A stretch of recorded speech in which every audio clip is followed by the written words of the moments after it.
side and the supply chain side of things. Paul, how did it impact you with regards to, client expectation, the clients being the designers, such as these two ladies and myself, as well as, the supply chain? How has that impacted you? Well, look, in the product side with specifications and really seeing you guys and really being a part of stopping by, catching up, having a coffee, dropping off samples, showing you guys this, showing you guys that, maintaining a relationship, all that, that all switched. It switched like that to now you're from home and now you got to download Zoom and learn how to use Teams and Skype, and it switched instantly to that. But I have to tell you that from my side personally here, and like Regina and Patricia said, I was expecting a slowdown, as I think everybody was, but everybody was continuously working more, right? Or equal to what it was before. So I don't think there was any changes for us aside from now you could, not wear pants, right? From home, right? Or socks or shoes, yeah. So it was one of those things where it actually benefited myself and I don't know if other sales guys or any manufacturers are the same, but in the 3 months, Felix Lighting did over 145 online demos globally.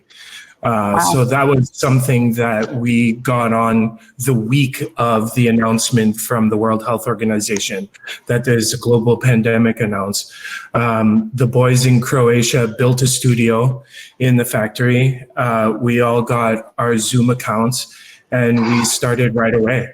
And it was one of those things where looking back on it now, it would have taken 2 years to physically reach all these companies, to travel to Australia, to travel to Thailand, to travel to the States, all that stuff. So in a way, it benefited us much more. We were able to hop online, share our screen. We had just launched our new website.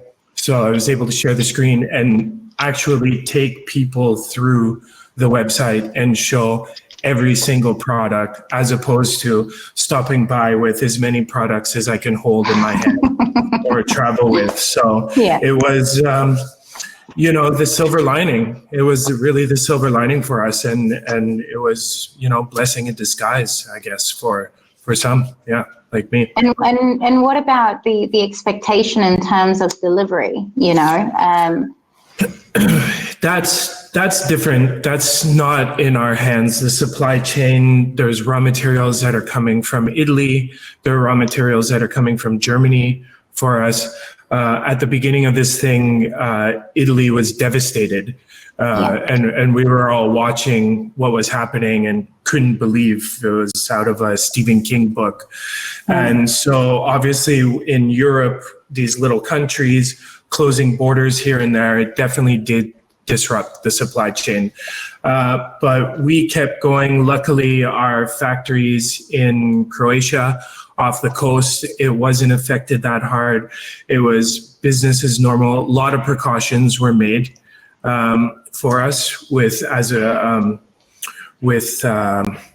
workers in the factory, the kind of shifts, all that stuff. We did have to make special arrangements for that. Okay. And if I was going to ask Adel the same question, Adel, how did it impact your kind of industry?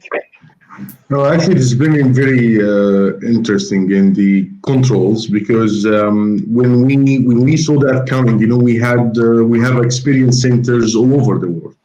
Yeah. We have one in London, one in Dubai, one in US, and it's all residential, commercial, depending on the application. And for us to get the specifiers or clients or operators to go see them, we always have to travel them. Yeah. So we came up with this idea of the virtual experience center tour. Yeah. And maybe in a couple of months, we got more than 3,000 clients doing those virtual tours. this Wow. number could have never achieved if we do door to door or visiting them. Yeah.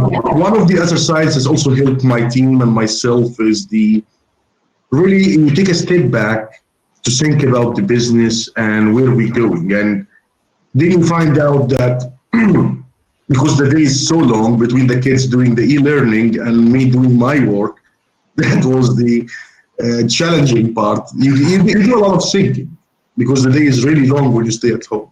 Yes. And in a lot of thinking is I found out that our our partners need a lot of trainings. So in those couple of months, we trained more than 160 customers on our products. And all of them now is just asking when is the next webinar, when is the next seminar we're going to learn about the product. And I can tell you that my specification business would have never been better in the last couple of months. And I think this is the positive side. This is what you really, because there is going to be a lot of negativity around you, and you really need to think about what is can make me happy, what is can make my kids happy. Even staying at home, I get to learn my kids. I didn't get that before. It's on the road. So I think in terms of business, it's a great thing. Get people much closer. Because people in this time they wanted to talk to each other, so it gave us a lot of friendship. Okay, so just based on what you and Paul have both said, I think you've also kind of touched on kind of like the subtopic of the regional impact on accessibility. So it's kind of like been quite a positive point for both of you in terms of the accessibility that you've had to the wider global, I would say, network, even making you a lot more efficient.